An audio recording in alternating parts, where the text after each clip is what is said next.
Hello learners, welcome to my channel all about education. आज जो हम बात करने जा रहे हैं वो एक प्रैक्टिकल एस्पेक्ट है। यूजुअली ये बीएड करिकुलम में होता है। वो है लाइब्रेरी विजिट पर रिपोर्ट लिखना, यानी कि पुस्तकालय भ्रमण पर रिपोर्ट लिखना।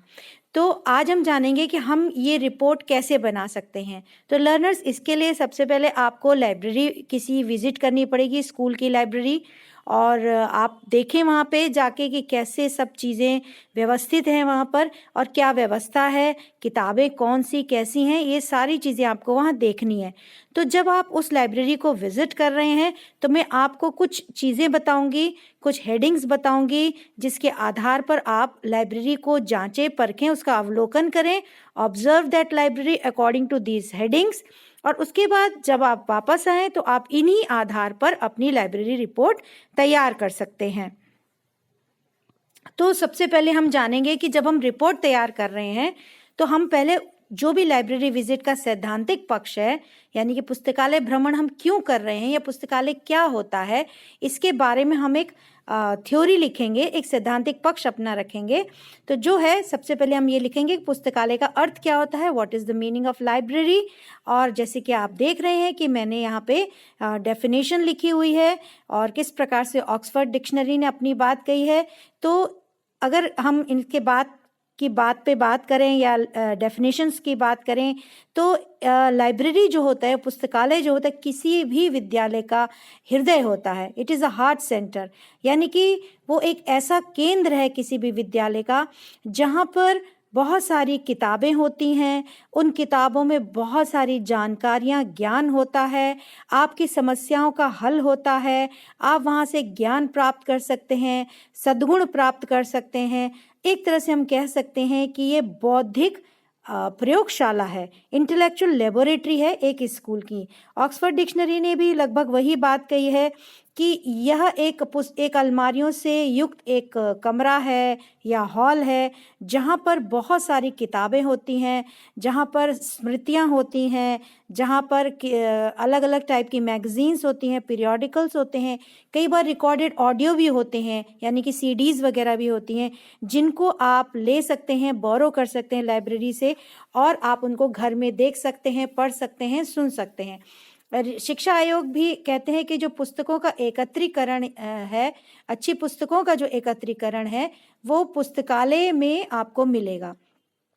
पुस्तकालय पृष्ठभूमि संबंधी सामग्री का वह समूह है जो पाठ्यक्रम से संबंधित क्रियाओं को संबद्ध करने के लिए, समृद्ध करने के लिए एकत्रित किया जाता है। यह एक ऐसा स्थान है जहाँ सूचना संसाधन के रूप में पुस्तकों का प्रयोग सिखाया जाता है तथा उनका अभ्यास कराया जाता है। That means you can say that library is a place where you find group of various types of books from where you can learn many things, and it is a place, the library is a place from where you get information, you get source of information, and the use of these books or the use of the library helps you to gain wisdom and knowledge. So in this way, you must have understood what is the meaning of library. Now let us understand what are the objectives, what is the aim of having a library in a school or in a public place. क्यों होना चाहिए, एक पुस्तकालय क्यों होना चाहिए, इसके क्या उद्देश्य हैं। तो सबसे पहली बात कि यह बालकों में पढ़ने एवं स्व अध्ययन की आदतों का निर्माण करता है, छात्रों को आदत में डालता है, उनकी आदत विकसित करता है कि वो कई किताबों का प्रयोग कर सकें। अगर घर में अगर आप देखें तो आप एक किताब खरीद सकते हैं, 2 किताब खरीद सकते हैं, लेकिन लाइब्रेरी की सहायता से आप कई किताबों से लाभ उठा सकते हैं। आपको बौद्धिक कार्यों में रुचि बढ़ाती है लाइब्रेरी, आपको पढ़ने के लिए प्रोत्साहित करती है लाइब्रेरी, आपके अंदर ऐसे गुण पैदा करती है कि आपके अंदर जिज्ञासा आती है, खोजबीन करने की, रिसर्च करने की, अनुसंधान करने की प्रवृत्ति जागृत होती है। आप स्वयं पुनर्बलित रहते हैं कि आप कुछ नया सीखें, कुछ नया जानें। तो हम ये कह सकते हैं कि बालकों को विद्यालय अध्ययन की पूर्ति हेतु पाठ्य पुस्तकें या अन्य पत्रिकाएं यहाँ पे मिल जाती हैं, रुचियों का विकास करने के लिए किताबें मिल जाती हैं, बौद्धिक कार्य करने के लिए किताबें मिल जाती हैं। बालकों में साधन संपन्नता, जिज्ञासा प्रवृत्ति को प्रोत्साहित करते हैं तथा व्यक्ति खोज करने के गुणों का भी विकास करते हैं। इसके अतिरिक्त बालकों में शब्दकोश, संदर्भ पुस्तकें आदि का उचित प्रयोग करने की कुशलता का विकास करता है तथा सबके सामान्य ज्ञान में वृद्धि करता है। यानी कि जरूरी नहीं कि पाठ्य पुस्तक यानी कि टेक्स्ट बुक्स ही आप यूज करें। You can use the related books also, the reference books which are other than the text books, so that you can have more knowledge related to any topic you are studying in your textbooks. Other than this, the other objectives are to increase the cognitive level. Here cognitive level means कि knowledge बढ़ाना, understanding बढ़ाना, समझ बढ़ाना, बोध बढ़ाना, छात्रों के अंदर एक दृष्टिकोण विकसित करना इस प्रकार के कि जिससे वो मानसिक अपने बुद्धि के विकास कर सके। इसके अतिरिक्त जब लाइब्रेरी में सब साथ बैठते हैं तो मिलजुल कर पढ़ते हैं, दूसरे को डिस्टर्ब नहीं करते हैं, अपने काम से काम रखते हैं, तो एक सहयोग की प्रवृत्ति डेवलप हो जाती है। कहीं ना कहीं बालकों में एक सहयोग दृष्टिकोण विकसित करता है और उनको अपने नागरिक दायित्वों को समझने के लिए योग्य बनाता है, तो बहुत अच्छी हैबिट डेवलप हो जाती है। इसके अतिरिक्त ज़्यादा खर्च किए बिना कई किताबें आप देख सकते हैं। पढ़ने का जो खुशी है, पढ़ने की खुशी, रीडिंग का जॉय जो होता है वो आपको मिलता है। इसके अतिरिक्त हर किताब को पूरे तौर पर समझने का, पढ़ने का, जानने का मौका मिलता है। अध्यापकों के विषय ज्ञान व सामान्य ज्ञान की पूर्ति व वृद्धि करना, यानी कि जो आपको टीचर्स ने सिखाया है उसको और बेहतर करना, उसको और अच्छा करना, जो चीज़ समझ में नहीं आई वो और जानना, ये सब में लाइब्रेरी आपको हेल्प करती है और यही उसका उद्देश्य होता है। इवन टीचर्स को भी नवीनतम शिक्षण विधियों की सूचना प्राप्त होती है। ये एक साधन बनता है जहाँ पे वो नई चीज़ें जानते हैं।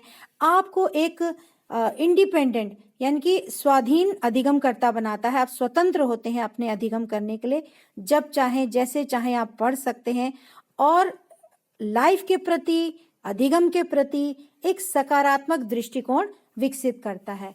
अब जानते हैं लर्नर्स की कितने प्रकार की लाइब्रेरी होती हैं। तो आप यहाँ पर सैद्धांतिक पक्ष में लिखेंगे कि आप कितने प्रकार की लाइब्रेरीज या पुस्तकालय के बारे में जानते हैं। मेन या मुख्य तौर पर अगर हम बात करें तो सबसे पहले होती है शैक्षिक पुस्तकालय, यानी कि जो कॉलेजेस, स्कूल, विश्वविद्यालय में होती है, जो पढ़ने से संबंधित किताबें रखते हैं या पढ़ाई को और बेहतर करने से संबंधित पत्रिकाएं रखते हैं। इसके अतिरिक्त होती है सार्वजनिक लाइब्रेरी यानी कि पुस्तकालय, पब्लिक लाइब्रेरी, जो अक्सर शहरों में स्थित होती हैं, जहाँ पे कोई भी नागरिक आके पढ़ सकता है, जो लोगों के लिए होता है। इसके अतिरिक्त होती हैं स्कूल लाइब्रेरीज, विद्यालय पुस्तकें, जो प्राइमरी से इंटरमीडिएट जो स्कूल होते हैं वो किताबें होती हैं वहाँ पे। और फिर होती हैं विशेष पुस्तकालय, जहाँ पे किसी व्यवसाय से संबंधित, किसी फील्ड से संबंधित बुक्स होती हैं, जैसे आर्मी की हो गई या हॉस्पिटल की हो गई या कंपनीज की अपनी हो गई, तो किसी भी संस्थान की हो गई। इसके अतिरिक्त आजकल बहुत तेजी से उभरने वाली है ऑनलाइन लाइब्रेरी, यानी कि इसमें आप वेबसाइट विजिट कर सकते हैं। कंप्यूटर होना बहुत ज़रूरी होता है, इंटरनेट कनेक्शन होना बहुत ज़रूरी होता है। इसमें आप वेबसाइट में जाकर, जहां पर फ्री एक्सेस है, जहां पे आप जा सकते हैं, उन वेबसाइट्स में किताबों को खोल सकते हैं और पढ़ सकते हैं। तो आज की तारीख में ऑनलाइन लाइब्रेरी भी बहुत ही पॉपुलर हो रही है। अब लर्नर हम क्या लिखेंगे अपनी रिपोर्ट में? अब लिखेंगे कि हमें पुस्तकालय की आवश्यकता क्यों होती है, क्या इसका महत्व है। So now we will understand what is the importance, what is the significance of having a library in any place, whether it is school, college or in town, city, etc. सबसे पहले बौद्धिक कार्य के लिए, यानी कि इंटेलेक्चुअल वर्क के लिए, जिससे कि हमारी जो ज्ञान पिपासा है उसको शांत किया जा सके, मानसिक क्षितिज विस्तृत किया जा सके। We can think to the extreme horizon. उनकी सामान्य यानी कि छात्रों की या अधिगमकर्ताओं की सामान्य सूचनाओं में वृद्धि करता है, उन्हें शिक्षित करता है। तो इस प्रकार से हम ये कह सकते हैं कि ये एक बौद्धिक भोजन प्रदान करता है। सो नेक्स्ट है स्टूडेंट्स को, छात्रों को पढ़ने में मदद करना, सहायता करना, उनके अंदर पढ़ने की आदत बढ़ाना, विकसित करना। इससे जो आदत का निर्माण होता है, इससे आपकी जो किताबें होती हैं वो दोस्त बन जाती हैं। तो पढ़ने में रुचि जागृत करता है और स्वतंत्र अध्ययन की आदत का निर्माण करता है। इसके अतिरिक्त रचनात्मक कार्य करने की प्रेरणा मिलती है। जो पढ़ते हैं उनको प्रोत्साहित करता है, प्रेरित करता है कि नया कुछ करें। पढ़ने के बाद पुस्तकालय द्वारा विद्यार्थी सूचनाएं एकत्रित करने के लिए प्रेरित हो जाते हैं और वे इन सूचनाओं को अपनी मौलिक रचनाओं में उपयोग करते हैं। तो इस तरह से मोटिवेट करते हैं स्टूडेंट्स को कि कुछ नया करें, कुछ इनोवेटिव करें, कुछ क्रिएटिव करें। और शब्दकोश यानी कि वोकैबुलरी, शब्दों की जानकारी होती है, नए नए शब्दों का ज्ञान होता है और आप बहुत से नए नए कौशल को विकसित करते हैं। इसके अतिरिक्त ये मनोरंजक कार्य है। एक बहुत अच्छी पोएम है learners, books are keys to wisdom's pleasure, books are gates to lands of pleasure, books are paths that upward lead, books are friends come let us read. यानी कि बुक्स हर चीज हमें ज्ञान भी दे रहे हैं, हमें खुशी भी दे रहे हैं, हमें आगे भी बढ़ा रहे हैं और ऐसा कार्य तो सिर्फ एक दोस्त ही कर सकता है। तो books are our best friends और इसलिए बुक्स को पढ़ना चाहिए और ये हमारे उबाऊ वातावरण से मुक्ति दिलाता है, मनोरंजक होता है, रिक्रिएशनल होता है, हमारे अंदर एक जो सोच होती है उसको विकसित करता है, उसको विस्तृत करता है। हम आलोचनात्मक चिंतन कर पाते हैं, क्रिटिकल थिंकिंग कर पाते हैं, हम सही गलत में भेद कर पाते हैं, हर चीज का प्रोज एंड कॉन समझ पाते हैं। इसके अतिरिक्त अगर हमें कोई प्रदत्त कार्य मिलते हैं, असाइनमेंट्स मिलते हैं, कोई होमवर्क मिलता है, कोई प्रोजेक्ट मिलता है, तो विद्यार्थियों को ये दत्त कार्य को संदर्भ पुस्तकें, स्रोत पुस्तकों द्वारा या अन्य उच्च स्तरीय पुस्तकों से सामग्री प्राप्त हो जाती है। इसके अतिरिक्त भावात्मक कार्य भी करता है पुस्तकालय, यानी कि उनके अंदर एक भाषात्मक योग्यताएं सशक्त बनाता है, उनकी लैंग्वेज एबिलिटी को बढ़ाता है, न्यू आइडियाज, नए विचारों को जन्म देता है। छात्रों को या जो भी पढ़ रहे हैं उनको क्रियाओं में भाग लेने के लिए उत्साहित करता है, जैसे कि वाद विवाद में, भाषण सम्मेलन, नाटक मंचन में। इसके लिए सारे जो हेल्प है वो आपको लाइब्रेरी से मिल जाती है। तो विभिन्न गतिविधियों में आप पार्टिसिपेट कर सकते हैं। तो आप ये कह सकते हैं कि एक बिल्कुल नया आयाम, एक नई दुनिया हमारे सामने लाइब्रेरी लाके रख देता है। अब हम जानेंगे लर्नर्स कि लाइब्रेरी विजिट के पीछे क्या उद्देश्य है, हम पुस्तकालय भ्रमण क्यों करने जाते हैं, हमको क्यों भेजा गया है। क्योंकि हम बीएड में अगर देखें तो हमें टीचर बनना है, हमें स्कूलों में, कॉलेजेस में जाना है और वहाँ पर लाइब्रेरी की क्या महत्ता है, क्या उद्देश्य है, वो जानना बहुत ज़रूरी है शिक्षक के नाते। तो जो पुस्तकालय भ्रमण हम करते हैं उसका जो उद्देश्य होता है वो पुस्तकालय के भौतिक संसाधनों की व्यवस्था का अवलोकन करना, यानी कि जो उसका फिजिकल स्ट्रक्चर है, उसके रूम कैसे हैं, उसके अंदर सारी सामग्री कैसी है, सही है नहीं है, ये सब जानना। इसलिए पुस्तकालय भ्रमण बहुत ज़रूरी है।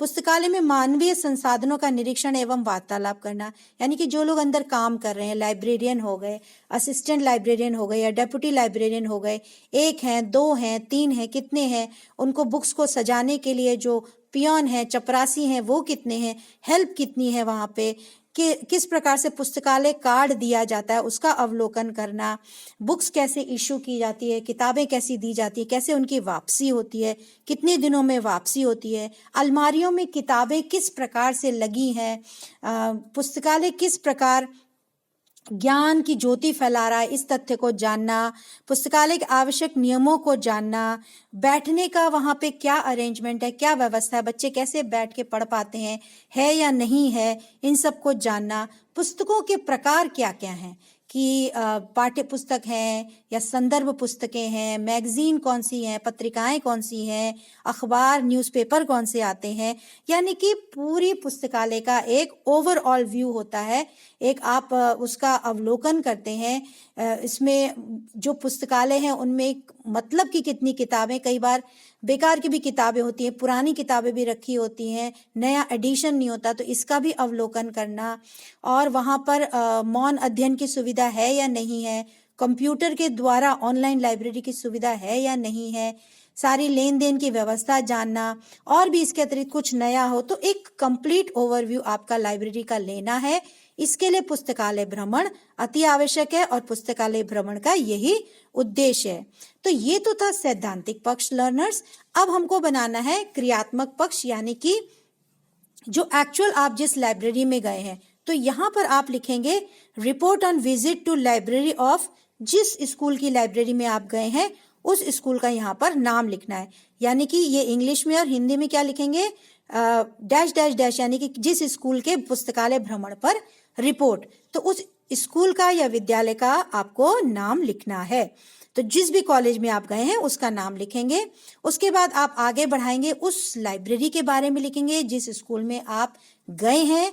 तो वहां पे सबसे पहले हम करेंगे उसका बाह्य अवलोकन, यानी कि बाहर से हम उसका अवलोकन करेंगे, फिजिकल रिसोर्सेज देखेंगे कि क्या क्या है, आधारभूत संरचना कैसी है, भवन एवं स्थिति, बैग रखने की उचित व्यवस्था, क्योंकि बैग अंदर अलाउड नहीं होता है, पुस्तकालय अध्यक्ष यानी कि लाइब्रेरियन की डेस्क कैसी है, कहाँ बैठते हैं, क्या व्यवस्था है, फिर पठन पाठन की क्या व्यवस्था, अध्ययन हेतु क्या व्यवस्था है, पुस्तकों की स्थिति कैसी है, संदर्भित पुस्तकों की स्थिति कैसी है, कैसी रखी गई हैं, अलमारियां कैसे हैं, विशेष व्यवस्था क्या है, कोई अन्य सुविधा है या नहीं है। ये सारी चीजें आपकी इंफ्रास्ट्रक्चर में आ जाती हैं, यानी कि आपकी आधारभूत संरचना में या भौतिक संसाधन में आ जाती हैं। अब हम बात करेंगे कि किताबें किस प्रकार की हैं, कितनी किताबें हैं। आप ये लाइब्रेरियन आपको बता देंगे कि कितनी किताबें हैं, किन किन प्रकार की किताबें हैं, कौन कौन से कोर्स की किताब हैं। अगर आप स्कूल में गए हैं तो ऑब्वियस ही बात है कि हर सब्जेक्ट की किताबें होंगी, इसके अतिरिक्त संदर्भ किताबें होंगी, पाठ्य पुस्तकें होंगी, पत्रिकाएं होंगी, अखबार भी मंगाए जाते होंगे। तो संदर्भ की किताबें कितनी है ये भी आपको लाइब्रेरियन बताएंगी। बस आप नोट करते चलिए, जब आप वहाँ विजिट करने जाएं और जब आप रिपोर्ट बनाएं तो आप आराम से भर पाएं अपनी रिपोर्ट को। कितनी मैगजीन्स आती हैं, कौन कौन सी आती हैं वो, और फिर इसके अतिरिक्त कोई डिक्शनरीज हैं, एनसाइक्लोपीडिया है, कौन सी हैं, कितनी हैं, या अन्य कोई पढ़ने अध्ययन हेतु कुछ वस्तुएं हैं, कुछ पत्रिका हैं, क्या है, उनके बारे में आप सारी जानकारी एकत्र करके इस पन्ने पर लिख सकते हैं। उसके बाद हम बात करेंगे मानव संसाधन की, यानी कि पुस्तकालय में जो कर्मचारी कार्य करते हैं उनके। तो मानव संसाधन में पुस्तकालय अध्यक्ष आते हैं, यानी कि हेड लाइब्रेरियन आते हैं। उसके अतिरिक्त जो डेप्यूटी लाइब्रेरियन है, यानी कि सहयोगी गण हैं, उप पुस्तकालय अध्यक्ष हैं, फिर हेल्पर्स होंगे, सहायक होंगे, चतुर्थ श्रेणी कर्मचारी होंगे। फिर लाइब्रेरी की क्या टाइमिंग है, कितने बजे खुलती है, कितने बजे बंद होती है, जिस लाइब्रेरी में आप विजिट करने गए हैं। कौन कौन से दिनों को तय किया गया है लाइब्रेरी में बुक्स इशू करने के लिए। कई बार होता है जैसे 10th क्लास को एक दिन दिया है मंडे, फिर 12th क्लास को ट्यूसडे, 11th क्लास को वेडनेसडे, तो ऐसे दिन बटे होते हैं। तो उसके बारे में जानकारी आप लाइब्रेरियन से ले सकते हैं और वो यहाँ पर लिखेंगे आप। फिर आप जानेंगे कि जो लाइब्रेरी है उसमें नियम क्या क्या फॉलो होते हैं, क्योंकि हर लाइब्रेरी के कोई ना कोई नियम होते हैं। आपका जो लाइब्रेरी कार्ड होता है उसमें भी कई बार नियम लिखे होते हैं, या आपको जो स्कूल का जो ब्रोशर होता है उसमें भी नियम लिखे होते हैं। तो उसमें आप लाइब्रेरियन से पता करिए जहाँ पे आप विजिट करने गए कि यहाँ पे क्या क्या रूल्स हैं, कि दिवसों से संबंधित कौन से रूल हैं, खुलने का क्या समय है, पुस्तकों का आदान प्रदान करने का क्या समय है, कितने बजे लाइब्रेरी बंद होती है, लंच के लिए कब बंद होती है, पुस्तकालय के प्रवेश द्वार पर रखी जो पंजिका होती है, जो रजिस्टर होता है, क्या उसमें हस्ताक्षर होते हैं अंदर जाने पर, बाहर आने पर, क्या डिसिप्लिन के रूल्स हैं। उसके अतिरिक्त लाइब्रेरी कार्ड का क्या रूल है, उस पर क्या लिखा जाता है, कैसी किताबें इशू की जाती हैं, कब लौटाई जाती हैं, 1 हफ्ते बाद, 15 दिन बाद, और उसके बाद अगर नहीं समय पर लौटाई जाती तो क्या फाइन, दंड की भी प्रावधान है वहाँ पे। और पुस्तकालय के बाहर बैग रखने की क्या सुविधा है, कैसे रखे जाते हैं, कौन कौन से किताबें जब ली जाती हैं तो उनकी क्या स्थिति है, उसके पीछे कोई रूल्स हैं, अगर फटी है तो क्या होता है। तो ये सब चेक होती है नहीं होती हैं, और कितने स्टूडेंट्स या विद्यार्थी लाइब्रेरी के अंदर अलाउड हैं। कई बार बैठने की व्यवस्था न होने के कारण कम बच्चों को अंदर बिठाया जाता है या लाया जाता है, कुछ को बाहर जाने की, जो बार बार बच्चे बाहर जाते हैं अंदर आते हैं, वो भी नहीं होती। तो क्या रूल्स हैं, ये रूल्स आपको लाइब्रेरी में ही लाइब्रेरियन बताएंगे। इसके बाद आपकी नेक्स्ट हेडिंग, जो लास्ट हेडिंग है आप वो है एजुकेशनल इम्प्लीकेशन, यानी कि जो लाइब्रेरी विजिट हमने करी उसके पीछे क्या मकसद था, क्या शिक्षा के क्षेत्र में इसका फायदा है, क्या इसका महत्व है, क्या शैक्षिक निहितार्थ है, वो हम लिखेंगे। तो लर्नर्स आप ये ध्यान रखें, पहले आप सैद्धांतिक पक्ष लिखेंगे, यानी कि लाइब्रेरी के बारे में सारी थ्योरी लिखेंगे, फिर आप लिखेंगे क्रियात्मक पक्ष, एक्चुअल रिपोर्ट जो है, जो जिस लाइब्रेरी में आप गए हैं, जहां आपने भ्रमण किया है, where you have visited that school, उस स्कूल की लाइब्रेरी का आपको लिखना है। और फिर लास्ट में आपको शैक्षिक निहितार्थ लिखना है कि क्यों आपने भ्रमण किया, इसके पीछे क्या निहितार्थ हैं, क्या इम्प्लीकेशंस हैं, क्या महत्व है, क्या वजह है। तो ये लिखा हुआ आप देख रहे हैं कि यहाँ ये करने से, लाइब्रेरी विजिट करने से हमें ये पता चलता है कि पुस्तकालय का महत्व क्या है शिक्षा के क्षेत्र में, और ये समझ में आता है कि लाइब्रेरी कैसे मैनेज की जाती है, कैसे व्यवस्थित की जाती है, किस प्रकार से पठन पाठन की आदतों को विकसित किया जाता है, कैसे आप कई किताबों को एक ही समय पर एक ही जगह पर प्राप्त कर सकते हैं, उनसे ज्ञान प्राप्त कर सकते हैं। कई सारे विषयों को आपको ज्ञान मिल सकता है, आप कई विषयों की पुस्तकों से सहायता ले सकते हैं, आपके अंदर सृजनात्मकता आती है, जागरूकता आती है, और ये आपके लिए बहुत ही आवश्यक है। तो ये तो हो गई शैक्षिक निहितार्थ लर्नर्स। और लास्ट में हम लिखेंगे कुछ सुझाव, यानी कि जिस लाइब्रेरी यानी जिस स्कूल की पुस्तकालय को आपने विजिट किया है, भ्रमण किया है, वहां पे आपको कुछ ना कुछ कमियां जरूर लगी होंगी या कुछ सही नहीं लगा होगा, तो उनसे संबंधित आप यहाँ पे सुझाव दे सकते हैं। और यहाँ पे सुझाव मैंने इसलिए नहीं लिखे क्योंकि आप अलग अलग लाइब्रेरी विजिट करेंगे, इसलिए सुझाव अलग अलग होंगे। तो आप अपने विजिट के, अपने भ्रमण के अनुसार सुझाव लिखें। आधारभूत संरचना के आधार पर कोई सुझाव है, यानी कि लाइब्रेरी छोटी है, बड़ी है, अंधेरा रहता है, या बैठने की सुविधा नहीं है, या किताबें नहीं हैं, या हैं तो कम है, पढ़ने के लिए ठीक नहीं है, क्या वहाँ पे मानव संसाधन कम है, हेल्प कम है, लाइब्रेरियन एक ही है और कोई सुविधा नहीं है, कोई सहायता नहीं है, रूल्स ज़्यादा कठिन हैं, ज़्यादा रिजिड हैं, ज़्यादा जटिल हैं, बुक इशू में भी दिक्कतें हैं, दंड में भी दिक्कतें हैं। तो कोई भी जो भी आपको वहाँ पे सही नहीं लगता है वो आप सुझाव के तौर पर उठा सकते हैं। तो आशा है आपको समझ में आया होगा कि लाइब्रेरी रिपोर्ट कैसे तैयार करते हैं। और अगर आप कुछ जानना चाहते हो तो मेरे कमेंट बॉक्स पर ज़रूर पोस्ट करें। अगर अच्छा लगा हो तो लाइक करें, शेयर करें, कमेंट ज़रूर करें और सब्सक्राइब करें ताकि आपको नई नई जानकारियाँ मिल सकें। Thank you for watching.